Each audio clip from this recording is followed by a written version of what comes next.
দর্শক, শনিবার ভোটার তালিকায় অন্তর্ভুক্ত হওয়ার নিবন্ধন সম্পন্ন করেছেন বিএনপির ভারপ্রাপ্ত চেয়ারম্যান তারেক রহমান ও তার মেয়ে জাইমা রহমান। নির্বাচন কমিশনের তথ্য অনুযায়ী আজকের মধ্যে ভোটার তালিকায় অন্তর্ভুক্ত হবেন তারা। এ বিষয়ে আরো খবর নিয়ে ফারজান আক্তার আমাদের সহকর্মী আমাদের সাথে যুক্ত হচ্ছেন। ফারজান আক্তার, ভোটার তালিকায় তারেক রহমান ও তার মেয়ে জাইমা রহমানের অন্তর্ভুক্তির বিষয়টি কি হয়েছে, সর্বশেষ কি তথ্য আছে আপনার কাছে? যে নিয়ম অনুযায়ী তারেক রহমান এবং জাইমা রহমান ভোটার তালিকায় নিবন্ধনের জন্য যে ধরনের প্রক্রিয়া অনুসরণ করা লাগে, চোখের আইরিশ দেয়া, 10 আঙ্গুলের ছাপ, ছবি তোলা, সাইন করা সহ তারা সব ধরনের যে কার্যক্রম সেগুলো সম্পন্ন করেছে। আমরা যতটুকু জানতে পেরেছি যে আজকের মধ্যেই কিন্তু জাইমা রহমান এবং তারেক রহমানকে ভোটার তালিকায় অন্তর্ভুক্ত করা হবে। এবং অনেকের মনে কিন্তু প্রশ্ন থাকে যে আসলে সংসদ নির্বাচনের আগে তফসিলের পর তো ভোটার তালিকায় অন্তর্ভুক্ত করা যায় না। সেক্ষেত্রে কিন্তু নির্বাচন কমিশনের একটি বিশেষ আইন রয়েছে, বিশেষ একটি ধারা রয়েছে, সেটি হচ্ছে ভোটার তালিকা আইন 2009-এর 15 ধারা অনুযায়ী নির্বাচন কমিশন যে কোনো প্রাপ্তবয়স্ক ব্যক্তিকে চাইলে, ইচ্ছে করলে ভোটার তালিকায় অন্তর্ভুক্ত করতে পারেন। এবং সেই বিশেষ আইনে কিন্তু বিএনপির ভারপ্রাপ্ত চেয়ারম্যান তারেক রহমান এবং তার কন্যা জাইমা রহমানকে ভোটার তালিকায় অন্তর্ভুক্ত করা হবে।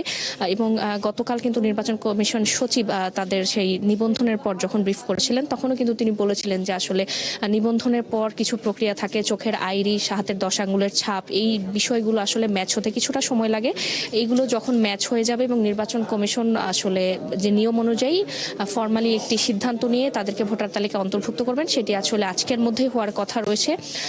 সেটি যখন হবে নির্বাচন কমিশন থেকে হয়তো বা আমাদেরকে জানানো হবে। এবং এর আগে কিন্তু আমরা দেখেছি যে এই ভোটার তালিকায় অন্তর্ভুক্ত হওয়ার আগেও কিন্তু তারেক রহমান এবং জাইমা রহমান ঢাকা 17 আসনের 19 নম্বর ওয়ার্ড থেকে অনলাইনে তারা আবেদন করেছিলেন ভোটার হওয়ার জন্য।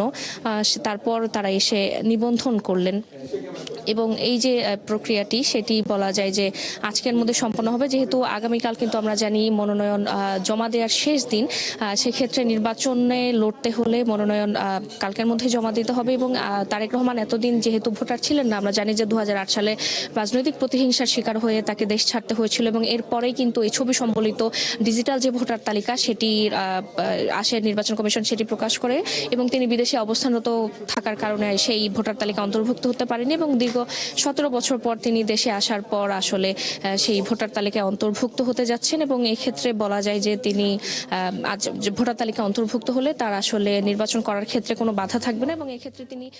ধন্যবাদ ফারজান আক্তার, আপনি খবর রাখতে থাকুন। দর্শক, আমাদের সাথে আমাদের সহকর্মী ফারজান আক্তার যুক্ত ছিলেন, জানাচ্ছিলেন আজ ভোটার তালিকায় অন্তর্ভুক্ত হওয়ার নিবন্ধন কাজ সম্পূর্ণ করেছেন বিএনপির ভারপ্রাপ্ত চেয়ারম্যান তারেক রহমান এবং তার মেয়ে। সে বিষয়ে আমরা বিস্তারিত জানছিলাম।